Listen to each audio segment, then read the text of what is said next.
ఓం శాంతి. ఈరోజు బాబా ఈ అంతిమ వినాశన సమయంలో మీరు బేహద్ సన్యాసం చేయాలి అని చెప్పారు. ఇప్పుడు సృష్టి చివరి దశకు వచ్చేసింది కాబట్టి ఈ అంతిమ సమయంలో ఇంకా స్వయాన్ని పూర్తిగా పరివర్తన చేసుకోవాలి. లక్ష్మీనారాయణలు ఎలా అయితే హంసలా ఉన్నారో అలా మీరు కూడా తయారు కావాలి అన్నారు. హంస ఎలా అయితే మంచిని స్వీకరిస్తుంది, చెడును వదిలిపెడుతుంది, మీరు కూడా హంస సమానంగా అవ్వాలి అన్నారు. ఇది 24 ఫిబ్రవరి మురళి. मीठे बच्चे तुम अभी हंस बनने का पुरुषार्थ कर रहे हो. మధురమైన పిల్లలు మీరిప్పుడు హంసగా అయ్యేటువంటి పురుషార్థము చేస్తున్నారు.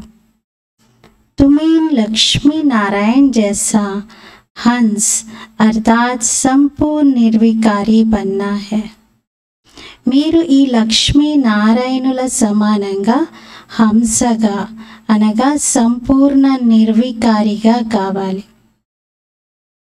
బాబా అంటున్నారు హంసగా అంటే ఇక్కడ మంచిని తీసుకోవడము అంతవరకే చెప్పట్లేదు బాబా. సంపూర్ణ నిర్వికారి లక్ష్మీనారాయణులు సంపూర్ణ పవిత్రంగా నిర్వికారిగా ఉన్నారు. మనం కూడా అలా తయారయ్యే పురుషార్థం చేయాలి. ప్రశ్న: ఈ జ్ఞాన మార్గంలో తీవ్రంగా ముందుకు వెళ్ళడానికి సహజమైన విధి ఏమిటి? జ్ఞాన మార్గంలో చాలా వేగంగా ముందుకు వెళ్ళాలి, ఎందుకంటే ఆల్రెడీ చాలా ఆలస్యంగా జ్ఞానం తీసుకున్నారు. ఇంకా చేరుకోవడానికి సమయం తక్కువ ఉంది, కానీ తక్కువ సమయంలో వేగంగా ముందుకెళ్ళాలి అంటే విధి ఏమిటి అని బాబా అడుగుతున్నారు. దీనికి జవాబు, ఈ జ్ఞానంలో తీవ్రంగా ముందుకు వెళ్ళాలి అంటే మిగతా అన్ని ఆలోచనలను వదిలి ఒక్క బాబా స్మృతిలో నిమగ్నం అవ్వాలి. ఇతరత్ర విషయాలు ఆలోచనలన్నిటినీ సమాప్తం చేసుకొని కేవలం బాబా స్మృతిలో నిమగ్నం అవ్వాలి. దీనితో వికర్మలు వినాశనం అవుతాయి మరియు పూర్తిగా చెత్త తొలగిపోతుంది. స్మృతి యాత్రయే ఉన్నతమైన పదవికి ఆధారం. దీనితోనే గవ్వతుల్యంగా ఉన్నవారు వజ్రతుల్యంగా అవుతారు. బాబా కర్తవ్యము గవ్వల నుండి వజ్రంలా, పతితుల నుండి పావనంగా తయారు చేయటం. బాబా ఇలా ఈ కర్తవ్యాన్ని నిర్వర్తించకుండా ఉండలేరు. బాబా పతితంగా ఉన్న వారిని చూస్తూ అలా వదిలిపెట్టలేరు, పావనంగా చేసే తీరుతారు. వారు స్ట్రైట్గా పావనంగా అవ్వకపోతే ఇంకొక మార్గం కూడా ఉపయోగిస్తారు బాబా. పిల్లలు మాట వినకపోతే బెత్తమైన పట్టుకొని బెదిరిస్తారు కదా, ఎలా అయినా సరే వాళ్ళ చేత పని చేయిస్తారు. అలాగే బాబా కూడా పావనంగా తయారు చేస్తారు, గవ్వలుగా ఉన్న వారిని వజ్రంగా తయారు చేస్తారు. ఓం శాంతి. బాబా స్వయంగా పిల్లలకు అర్థం చేయిస్తున్నారు. ఈ ప్రపంచంలో కొందరు హంసలుగా ఉంటే కొందరు కొంగలుగా ఉన్నారు. కొంగ నేచర్ ఎలా ఉంటుంది, హంస నేచర్ ఎలా ఉంటుంది, రెండు మీరు చూస్తున్నారు. ఈ లక్ష్మీనారాయణులు హంసగా ఉన్నారు. మీరు వీరిలాగా తయారవ్వాలి.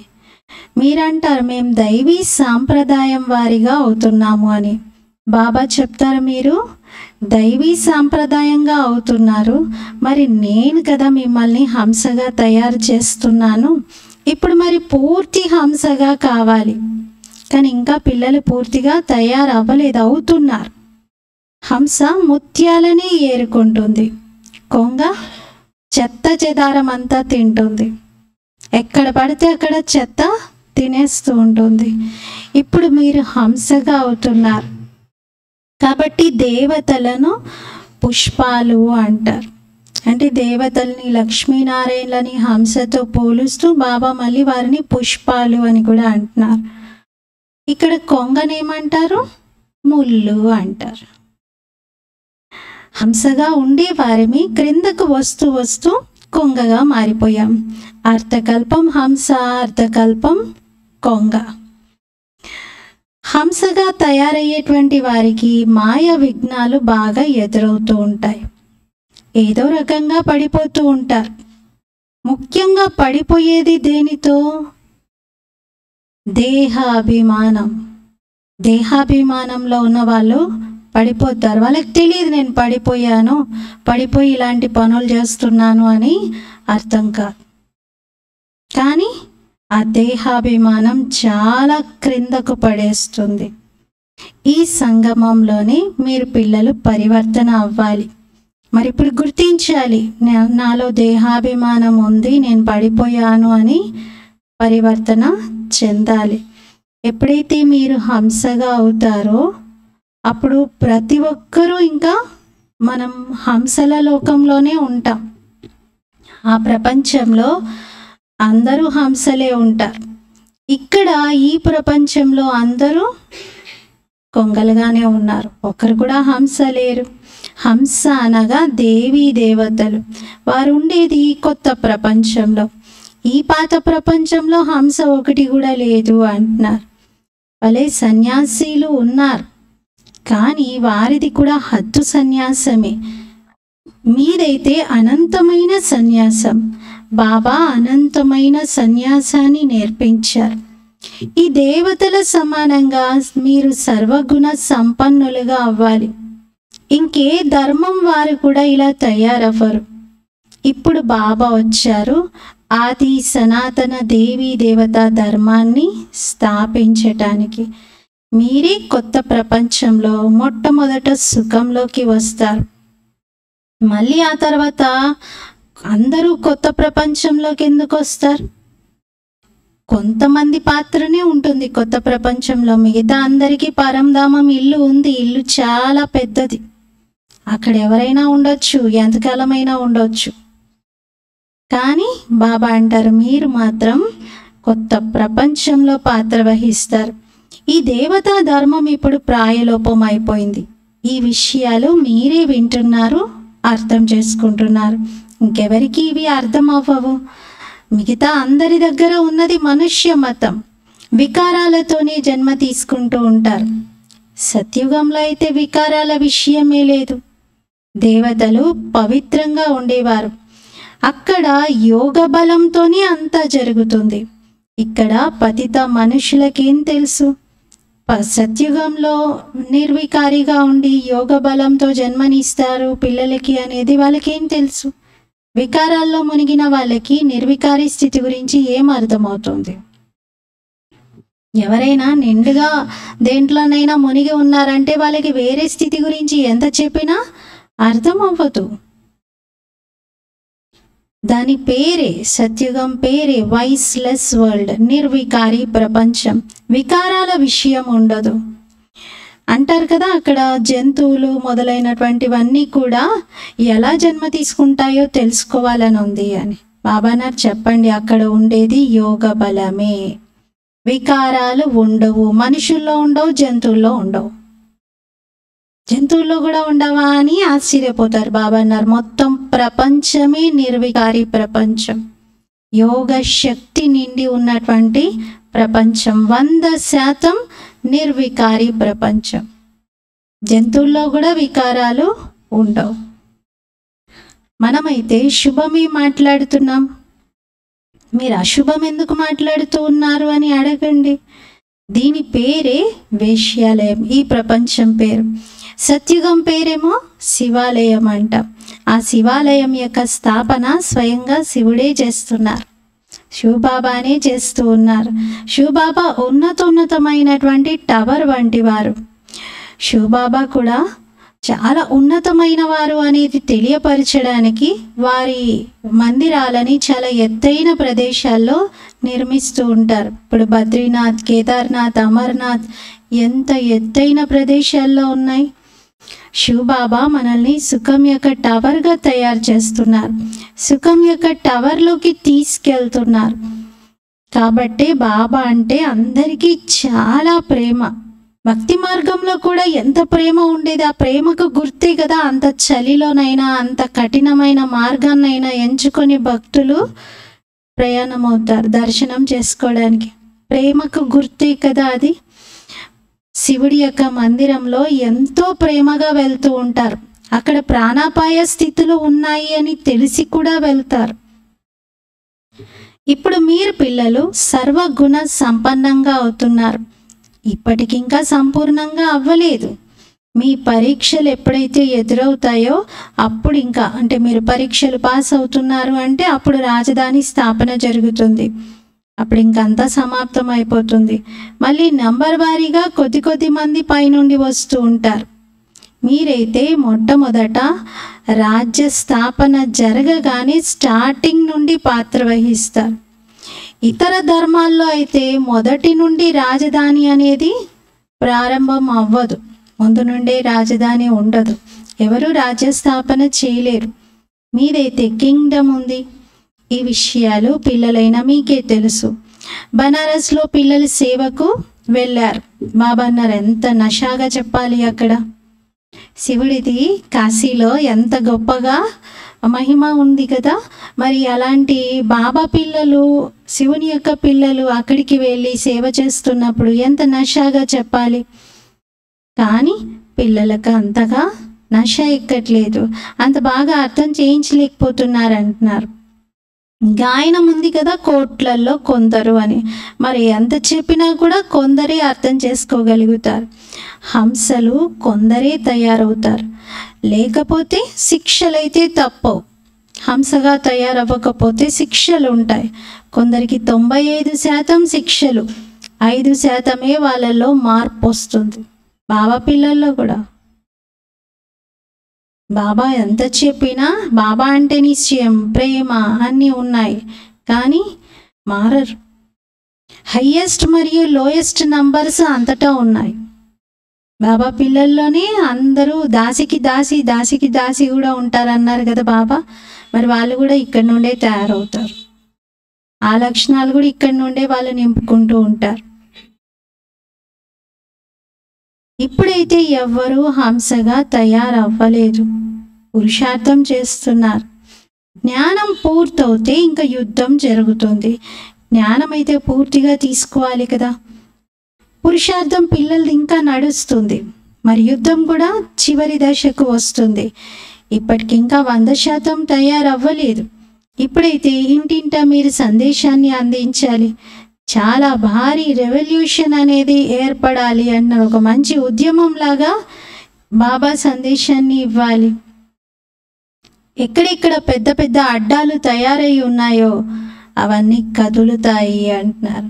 భగవంతుడు ఫలానా అసలు పరిచయం భగవంతుడిది తెలిస్తే పెద్ద పెద్ద అడ్డాలన్నీ కదులుతాయి అంటున్నారు. అంటే ఎవరెవరైతే నేనే గాడ్ అని చెప్పుకుంటున్నారో అవన్నీ కూడా కదులుతాయి. మరి భక్తి యొక్క సింహాసనం కదులుతుంది.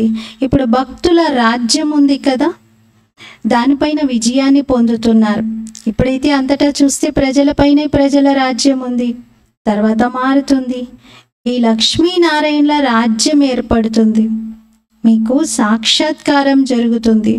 మొదట్లో మీకు అన్ని సాక్షాత్కారాలు బాబా చేయించారు కదా. మరి ఎలా రాజధాని నడుస్తుంది, ఎలా సాక్షాత్కారాలు జరుగుతున్నాయి, ఇవన్నీ కూడా బాబా తెలియజేశారు. కానీ సాక్షాత్కారాలతో లాభం ఏమీ లేదు. ఎవరికైతే సాక్షాత్కారాలు జరిగాయో వాళ్ళు ఈరోజు లేరు అంటున్నారు. ఇది కూడా డ్రామాలో ఎవరి పాత్ర ఉందో వారిదే నడుస్తుంది. ఇందులో ఒక్కరి మహిమనేమి చేయడానికి లేదు. ఫలానా వ్యక్తి చాలా గొప్ప అనడానికి లేదు అంటున్నారు. శివబాబా మహిమ తప్ప ఇంకెవరి మహిమ లేదు. బాబా నా మహిమ కూడా ఏం చేస్తారు? నాదైతే కర్తవ్యం కదా పతితులను పావనంగా చేయటం. టీచర్ డ్యూటీ కదా చదివించటం. తన డ్యూటీని నిర్వర్తించడంలో మహిమ ఏముంది అంటున్నారు. చూడండి, శివబాబా తన మహిమను కూడా స్వీకరించట్లేదు. బాబా అంటారు నేను కూడా డ్రామాకు వశమై ఉన్నాను. ఇందులో శక్తి విషయం ఏంటి, మహిమ విషయం ఏంటి అంటున్నారు. డ్రామా బంధనంలో నేను వచ్చేసి నా పాత్ర వహిస్తున్నాను అంటున్నారు. ఇదైతే నా డ్యూటీ. కల్పకల్పం సంగం యుగంలోనే వచ్చి పతితులను పావనంగా తయారు చేసే మార్గం బాబా తెలియజేస్తారు. నేను పావనంగా చేయకుండా ఉండలేను అంటున్నారు. నా పాత్ర ఎక్యురేట్గా ఉంది, ఒక్క సెకండ్ ఆలస్యంగా కూడా జరగదు అంటున్నారు. ఒక సెకండ్ గడిచిపోయింది అంటే డ్రామా నాతోటి అలా చేయిస్తుంది అంటున్నారు. నేను పరవశమై ఉన్నాను, ఇందులో మహిమ విషయం ఏమీ లేదు అంటున్నారు. బాబా దేనికి పరవశం? డ్రామాకు అంటున్నారు. నేను కూడా డ్రామాలో బందీ అయి ఉన్నాను. నేను కల్పకల్పం వస్తాను, నన్ను పిలిచేదే పతితులను పావనంగా చేయటానికి రండి అని. ఎంతమంది పతితంగా అయిపోయారు. ఒక్క అవగుణాన్ని విడిపించుకోవడానికి ఎంత శ్రమ చేస్తూ ఉంటారు. చాలా కాలం పవిత్రంగా ఉండి కూడా తర్వాత నడుస్తూ నడుస్తూ మాయ చెంపదెబ్బ తగలడంతో ముఖం నల్లగా చేసేసుకుంటారు. ఇది ఉన్నదే తమో ప్రధాన ప్రపంచం. మాయ శత్రువు బాగా ఎదిరిస్తూ ఉంటుంది. సన్యాసులు కూడా వికారాల ద్వారానే జన్మ తీసుకుంటారు. ఏ జ్యోతి జ్యోతిలో కలిసిపోదు అంటున్నారు. అంటే సన్యాసులు పవిత్రంగా ఉన్నటువంటి వారు శరీరం విడిచిపెట్టాక వారి ఆత్మ జ్యోతిలో కలిసిపోయింది అని అనుకుంటారు కదా. కానీ బాబా అన్నారు, ఏ జ్యోతి జ్యోతిలో కలవదు. తిరిగి ఇంటికి ఎవరు వెళ్ళలేరు. ఆత్మ అయితే అవినాశి, ఆత్మ పాత్ర కూడా అవినాశి. మరి జ్యోతి జ్యోతిలో ఎలా కలిసిపోతుంది? ఎంతమంది మనుషులు ఉన్నారు, ఎన్ని విషయాలు చెప్తున్నారు, ఎన్ని నోర్లో అన్ని మాటలు అంటారు. అదంతా మనుష్య మతం. ఈశ్వరీయ మతం అయితే ఒక్కటే. దేవతా మతం ఇక్కడ ఉండదు అంటున్నారు. దేవతలు ఉండేది సత్యుగంలో. ఇవన్నీ బాగా అర్థం చేసుకునే విషయాలు. మనుషులకేమీ తెలియదు. అందుకే ఈశ్వరుని పిలుస్తూ ఉన్నారు. దయ చూపించండి ప్రభు అంటూ పిలుస్తున్నారు. బాబా చెప్తున్నాను, నేను మిమ్మల్ని ఎలా యోగ్యంగా తయారు చేస్తానంటే మీరు పూజనీయులుగా తయారవుతారు. ఇప్పుడేం పూజనీయులుగా లేరు అంటున్నారు, తయారవుతున్నారు. మీకు తెలుసు మనం ఈ విధంగా తయారవుతున్నాము అని. భక్తి మార్గంలో అయితే బాగా మహిమ చేస్తూ వచ్చారు, మందిరాలని నిర్మించారు. మీకు తెలుసు చండికాదేవిది కూడా మేళా ఏర్పడుతుంది. చండి అని ఎవరిని అంటారు? ఎవరైనా ఇంట్లో అల్లరల్లరిగా అన్నీ ఎత్తేస్తూ పడేస్తూ పనులు చేస్తే వాళ్ళని ఏమంటారు? చండిక అంటారు. మరి బాబా అన్నారు, చండి కూడా ఇక్కడే మీకు కనబడుతున్నారు. బాబా శ్రీమతం పైన నడవరు. విశ్వాన్ని పవిత్రంగా తయారు చేయడంలో బాబా కొంతనైనా సహాయం చెయ్యాలి కదా. కానీ బాబా అన్నారు, ఇలా ఎవరైతే స్వభావం సరిగా లేకపోయినా, చాలా అంటే చండీలాగా వ్యవహరించిన వాళ్ళు బాబాను గుర్తించారు. కొంచెం అయినా బాబా కార్యంలో వాళ్ళు సపోర్ట్ చేస్తున్నట్లే. అందుకే సత్యుగంలో వస్తారు, వాళ్ళ పాత్ర సత్యుగంలో ఉంటుంది. చండి అంటే బాబా శ్రీమతం పైన పూర్తిగా నడవని వారు. శ్రీమతం అస్సలు పాటించారు. అయినా విశ్వాన్ని పవిత్రంగా తయారు చేయడంలో ఎంతో కొంత సహాయం అయితే చేస్తూ ఉన్నారు కదా. సైన్యంలో ఒక్కరు ఏముంది, గుంపులో ఒక్కరిలాగా సైన్యంలో ఒక్కరుగా ఉంటారు. శిక్షలు మొదలైనవి బాగా తిని తర్వాత విశ్వానికి యజమానిగా అవుతారు కదా. ఇక్కడైతే గిరిజన్ లాంటి వారు కూడా ఏమంటారు, నేను భారతీయుణ్ణి, నేను భారతదేశానికి యజమానిని అంటారు. ఈ రోజుల్లో చూడండి, ఒకవైపు ఏమో పాడుతూ ఉంటారు భారతదేశం చాలా గొప్ప దేశం, ఉన్నతోన్నతమైనది అని. తర్వాత ఏమంటారు, నేటి భారతదేశం యొక్క పరిస్థితి ఏంటి, ఇలా తయారైపోయింది అంటారు. రక్తపు నదులు పూర్తిగా అంత రక్తపు మడుగు ఏర్పడింది అని అంటారు. మొత్తం ఎటు చూసినా కూడా గొడవలు, హత్యలు. ఒకవైపు రికార్డులో మహిమ, మరోవైపు రికార్డులో నింద.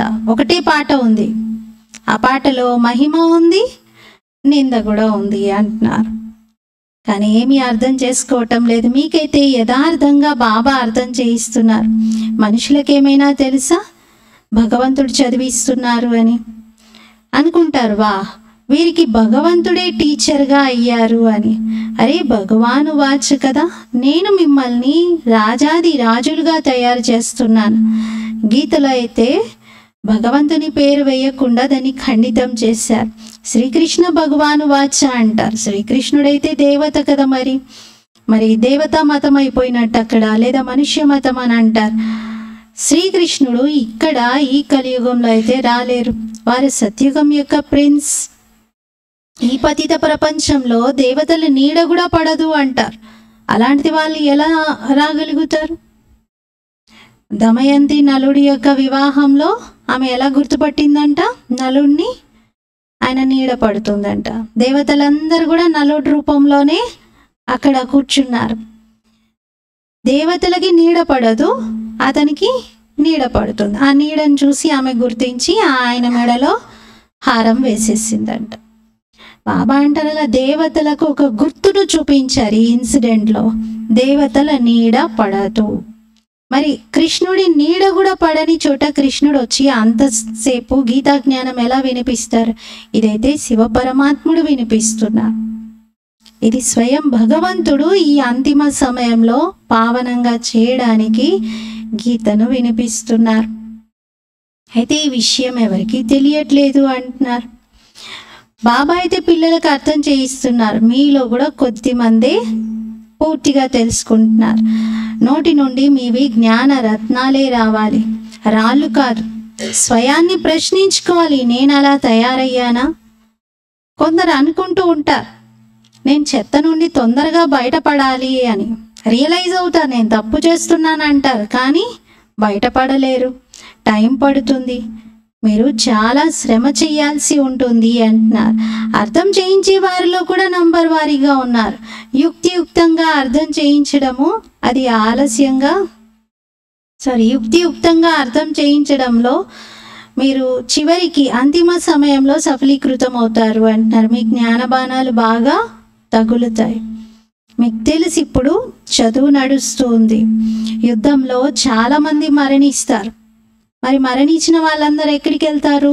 ఇంతమంది ఆత్మలకు ఎక్కడైనా ఉండాలి కదా ప్లేస్. అందరు వెళ్ళి ఒకేసారి జన్మ తీసుకుంటారనుకుంటున్నారా? లేదు. వృక్షమంతా శిథిల స్థితికి చేరుకొని మళ్ళీ కొత్త మొక్కకు ఏదైతే అంటు వేస్తున్నారో అది పెరుగుతుంది. కొత్త కొత్త ఆకులు వస్తాయి. రోజు ఎంతమంది జన్మిస్తూ ఉంటారు, ఎంతమంది మరణిస్తూ ఉంటారు. తిరిగి ఇంటికైతే ఒక్కరు కూడా వెళ్ళలేరు. మనుష్యుల వృద్ధి జరుగుతూ ఉంటుంది. బాబా అన్నారు ఇటువంటి విషయాలన్నీ తెలుసుకోవడం కన్నా ముందు అన్నిటికంటే మోస్ట్ ఇంపార్టెంట్ మీరు బాబాని జ్ఞాపకం చేయండి. దీనితోనే మీ వికర్మలు వినాశనం అవుతాయి. చెత్తంతా తొలగిపోతుంది. చెత్త తొలగిపోవడం వేరే విషయం, కానీ ముందు వికర్మలు వినాశనం అవ్వడం అది చాలా అవసరం. తుమ్ ఇస్కా कोई विचार ना करो, पहले अपना पुरुषार्थ करो जैसा बन सको. మీరు మిగతా ఏ విషయాలను గురించి కూడా ఎక్కువగా లౌకిక విషయాలు ఆలోచించకండి. కేవలం బాబా స్మృతిలో ఉండండి. ఈ పురుషార్థమే ప్రధానం. ముఖ్యమైనది స్మృతి యాత్ర. అందరికీ సందేశాన్ని ఇవ్వాలి. సందేశవాహకుడిగా బాబా వచ్చారంటే బాబా సందేశాన్ని తీసుకొని వచ్చారు. ధర్మస్థాపకులు కూడా పైగంబర్ ప్రిసెప్టర్ అని చెప్పుకుంటారు, కానీ వాళ్ళేమీ పైగంబర్ కాదు, ప్రిసెప్టర్ కాదు అంటున్నారు. సద్గతినిచ్చేవాడిని ప్రిసెప్టర్ అంటారు, సద్గురువు అంటారు. అది కేవలం భగవంతుడే. మిగతా అందరైతే భక్తి మార్గంలో ఏదో ఒకటి నేర్పిస్తూ చెప్తూ వచ్చారు. మనుషుల్లో కొంచెం కొంచెమైనా మార్పు వాటితో వస్తూ వచ్చింది, కానీ పవిత్రంగా కాలేకపోయారు. ఏదో ఒకటి దాన పుణ్యాలు చేయడం, తీర్థయాత్రలు చేయడం, చేతనైనంత తోటి వారికి సాయం చేయటం, ఇవన్నీ చేస్తూ వచ్చారు. ఇది మీకు తెలుసు. ఈ అంతిమ జన్మలో బాబా వజ్ర సమానంగా తయారు చేస్తున్నారు అని. ఇదే మీ అమూల్యమైన జీవితం. మరి ఈ జీవితంలోనే పురుషార్థం చేయాలి. మీరేమంటారు? నా దోషం ఏమీ లేదు, నా తప్పేమీ లేదు అంటారు. అరే మే ఆయా హూ గుల్గుల్ బనానే తో తుమ్ క్యూ నహీ బంతే హో, మేరీ తో డ్యూటీ హే పావన్ బనానేకి. బాబా అంటున్నాను నేను వచ్చాను మిమ్మల్ని పూల సమానంగా చేయటానికి, మరి మీరు ఎందుకు తయారవ్వట్లేదు? నా డ్యూటీ కదా పావనంగా తయారు చేయటం, మరి మీరు ఎందుకు పురుషార్థం చేయట్లేదు? మన డ్యూటీ ఏంటి మరి? పురుషార్థం చేయటం. మరి పురుషార్థం చేయించి తండ్రి కూడా మనకి లభించారు. ఈ లక్ష్మీనారాయణలను కూడా అలా తయారు చేసింది బాబాయే. ప్రపంచానికి ఏం తెలిసి విషయాలు? బాబా అయితే సంగం యుగంలోనే వస్తారు. ఇప్పుడు మీ విషయాలు ఎవరికి అర్థం కావు అంటున్నారు. ఇంకా ముందు ముందు ఎప్పుడైతే మీరు చాలా సంఖ్య ఎక్కువగా పెరుగుతారో, బాబా పిల్లల సంఖ్య బాగా పెరుగుతుందో, అప్పుడు ఇంకా చూడండి చాలామంది మీ దగ్గరికి వస్తూ ఉంటారు. ఇప్పుడు ఎవరు అక్కడికి వెళ్ళరు, ఎక్కువ మంది లేరు అని చెప్పేసి తక్కువగా అక్కడక్కడ కొంత వస్తారు. కానీ మీ సంఖ్య బాగా పెరిగింది అంటే చూసి చాలామంది వస్తూ ఉంటారు. ఇంకా కస్టమర్స్ అందరూ ఎక్కువైపోతారు అంటున్నారు బాబా. ఈ వేదాలు శాస్త్రాల సారాన్ని బాబా వినిపిస్తున్నారు. లెక్కలేనంత మంది గురువులు ఉన్నారు. అందరూ భక్తి మార్గం నేర్పిస్తారు. సత్యుగంలో మీరు పావనంగా ఉండేవారు, తర్వాత పతితంగా అయ్యారు. ఇప్పుడు బాబా వచ్చి అనంతమైన సన్యాసాన్ని నేర్పిస్తున్నారు. ఎందుకంటే పాత ప్రపంచం సమాప్తమయ్యేది ఉంది. అందుకే బాబా అంటారు, శ్మశానంతో బుద్ధిని తొలగించుకొని కేవలం నా స్మృతిలో ఉండండి, అప్పుడే వికర్మలు వినాశనం అవుతాయి. ఎందుకంటే ఇది అంతిమ సమయం కదా. అందరి లెక్కాచారాలు పూర్తయ్యేవి ఉన్నాయి. మొత్తం ప్రపంచంలోని ఆత్మలు ఎవరైతే ఉన్నారో వారందరిది పాత్ర ఇమిడి ఉంది. ఆత్మ శరీరాన్ని ధరించి పాత్ర వహిస్తుంది. మరి ఏ ఆత్మ అయితే అవినాశిగా ఉంటుందో ఆ ఆత్మ పాత్ర ఎలా ఉంటుంది? అవినాశి. అందులో ఆలోచించే పని లేదు. ఈ పాత్ర ఎప్పుడు సమాప్తమే అవ్వదు, ఎందుకంటే ఆత్మ అవినాశి. దీంట్లో ఏమీ తేడా రాదు అంటున్నారు. ఉన్నది ఉన్నట్లుగా రిపీట్ అవుతుంది. ఇది చాలా పెద్ద అనంతమైన డ్రామా. నంబర్ వారీగా అయితే ఉంటారు. కొందరు ఆత్మిక సేవ చేస్తూ ఉంటారు, కొందరు స్థూల సేవ చేస్తూ ఉంటారు. కొందరు అంటారు, బాబా మేము మీకు డ్రైవర్గా కావాలనుకుంటున్నాము. అక్కడైతే విమానానికి యజమానిగా అయిపోతారు మీరు అంటున్నారు. అంటే బాబా ఏ వాహనంలో వెళ్తుంటారో ఆ వెహికల్ కార్కి నేను డ్రైవర్గా అవ్వాలనుకుంటున్నాను అని అంటారు.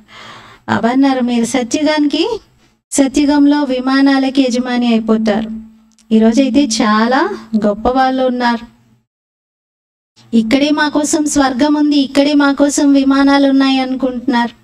మెహల్ ఉన్నాయి, విమానాలు ఉన్నాయి. ఎంతమందికి ప్రైవేట్ జెట్ ప్లేన్స్ ఉన్నాయి? చాలామందికి ఉన్నాయి, భారతీయుల్లో కూడా. బాబా అంటారు, ఇదంతా ఆర్టిఫిషియల్, దీన్ని మాయా పాంప్ అంటారు. ఏవేవో నేర్చుకుంటున్నారు, పెద్ద పెద్ద ఓడలు తయారు చేస్తూ ఉన్నారు. మరి ఇప్పుడు ఈ ఓడ అంటే ఈ ఓడలు ఏవైతే తయారవుతున్నాయి ఇవేమి మీకు ఉపయోగపడేవి లేవు అంటున్నారు. ఇవేమి భవసాగరం దాటించవు కదా, ఈ కష్టాలన్నీ దాటించవు కదా. బాంబ్స్ తయారు చేస్తున్నారు, అవి ఎందుకు పనికొస్తాయి? మొత్తం నాశనం చేయడానికి తప్ప ఇంకా దేనికి ఉపయోగపడవు. అవి సుఖపెట్టేటువంటి వస్తువులే లేవు. సుఖపెట్టే వస్తువులు ఇక్కడ లేవు. ఇక్కడ ప్రతిదీ రెండు ఇస్తున్నాయి. లాభము నష్టం రెండు ఉన్నాయి. కానీ కేవలం లాభం కలిగించేది ఏదైనా ఉందా అంటే బాబా స్మృతి, జ్ఞానం. సత్యుగంలో ఈ స్థూలమైన వస్తువులు ఉన్నా వాటి వలన ఎటువంటి ప్రమాదం ఉండదు. మరి వినాశనంలో ఇవన్నీ బాగా సహాయం చేస్తాయి. ఇప్పుడు ఈ సైన్స్ సాధనాలు, అక్కడ సైన్స్ ఉంటుంది. మీకు ఆ కొత్త ప్రపంచంలో refined science, double refined science ఉంటుంది. అది మీకు చాలా సహాయం చేస్తుంది. ఈ డ్రామా చాలా అద్భుతంగా తయారై ఉంది. అచ్చా, मीठे मीठे सिखिलती बच्चों प्रति माता पिता बाप दादा का याद प्यार और गुड मॉर्निंग। रूहानी बाप की रूहानी बच्चों को नमस्ते। हम रूहानी बच्चों की रूहानी बाप दादा को याद प्यार गुड मॉर्निंग और नमस्ते। मेरा बाबा मीठा बाबा प्यारा बाबा शुक्रिया बाबा। ధారణ కోసం ముఖ్య సారము. ఈ అంతిమ సమయంలో పాత ప్రపంచంతో అనంతమైన సన్యాసం చేయాలి. ఈ శ్మశానంతో బుద్ధిని తొలగించుకోవాలి. స్మృతిలో ఉంటూ అన్ని పాత లెక్కాచారములను పూర్తి చేసుకోవాలి. సెకండ్ పాయింట్, నోటితో సదా జ్ఞాన రత్నాలే రావాలి, రాళ్ళు కాదు. పూర్తి హంసగా అవ్వాలి. ముళ్ళను పుష్పాలుగా తయారు చేసి సేవ చేయాలి. వరదానం. సేవతో పాటుగా అనంతమైన వైరాగ్య వృత్తి యొక్క సాధనను ఇమర్జ్ చేసేటువంటి సఫలతామూర్తి భవ. సేవతో పాటుగా అనంతమైన వైరాగ్య వృత్తి యొక్క సాధనను, తపస్యను ప్రత్యక్షం చెయ్యాలి, ఇమర్జ్ చెయ్యాలి. అలాంటి వారే సఫలతామూర్తులు అంటున్నారు. వివరణ. సేవతో సంతోషము, శక్తి రెండు లభిస్తాయి. కానీ సేవలోనే వైరాగ్య వృత్తి కూడా సమాప్తమయ్యే అవకాశాలు ఉన్నాయి. అంటే సేవ చేస్తూ సేవ పేరుతో వైరాగ్యం పోయి ఇంకా వేరే వేరే విషయాల్లోకి వెళ్ళిపోతున్నారు. కాబట్టి ఇప్పుడు లోపల ఆంతరిక వైరాగ్య వృత్తిని జాగృతం చేయండి. సేవా ప్లాన్స్ని ఎలాగైతే ప్రాక్టికల్గా ప్రత్యక్షం చేస్తున్నారో సఫలత కూడా లభిస్తుందో, అలాగే ఇప్పుడు అనంతమైన వైరాగ్య వృత్తిని కూడా ప్రత్యక్షం చేయండి. ఎన్ని సాధనాలు మీకు ప్రాప్తించినా సరే అనంతమైన వైరాగ్య వృత్తి యొక్క సాధనను గుప్తం చేయకూడదు, సాధనను మర్జ్ చేయకూడదు. సాధనను ఏం చేయాలి? బహిర్గతం చేయండి, ప్రత్యక్షం చేయండి అంటున్నారు. సాధన మరియు సాధనాలు ఈ రెండిటి యొక్క బ్యాలెన్స్ ఉన్నప్పుడు సఫలతామూర్తులుగా అవుతారు. సాధన సాధనాలను కూడా తీసుకొస్తుంది. సాధనాల వెంట పడే అవసరం లేదు. సాధన గట్టిగా ఉంటే ఏ సాధనాలైనా మీరు సంకల్పం చేయండి, జరిగిపోతుంది. స్లోగన్. అసంభవాన్ని సంభవం చెయ్యటమే పరమాత్మ ప్రేమకు చిహ్నం. బాబా పైన మనకి చాలా ప్రేమ ఉంది అంటే దానికి గుర్తు. మనం ఏ అసంభవం అనుకున్నదైనా సంభవం చేయగలుగుతాం కేవలం బాబా ప్రేమలో. ఈరోజు స్వమానం. నేను ఆత్మను, సఫలతామూర్తుడను. రేపు మనము శివ జయంతి కార్యక్రమాన్ని జరుపుకుంటున్నాము. రేపు మన ప్రియతమ సవితా బెహెన్జీ మన దగ్గరికి వస్తున్నారు. మరి ఉదయం మురళీ క్లాస్ బెహెన్జీ చేయిస్తారు. మురళీ క్లాస్ అనంతరం బాబాకి భోగ్ పెట్టడం జరుగుతుంది. తర్వాత శివ జయంతి సందర్భంగా మనము శివబాబా యొక్క జన్మదినాన్ని జరుపుకుంటాము. జ్యోతి వెలిగించి కేక్ కట్ చేసి తర్వాత జెండా ఎగురవేయడం జరుగుతుంది. శివబాబా యొక్క పతాకాన్ని. జెండా తర్వాత అందరికీ భోగ్ ఉంటుంది. భోగ్ టిఫిన్ లాగా తిన్న తర్వాత మళ్ళీ కంటిన్యూస్గా యోగ భట్టి ఉంటుంది. ఉదయం 9:30 నుండి యోగం. బెహెన్జీ సుధాకర్ పై స్పెషల్ క్లాసెస్ చేయిస్తారు.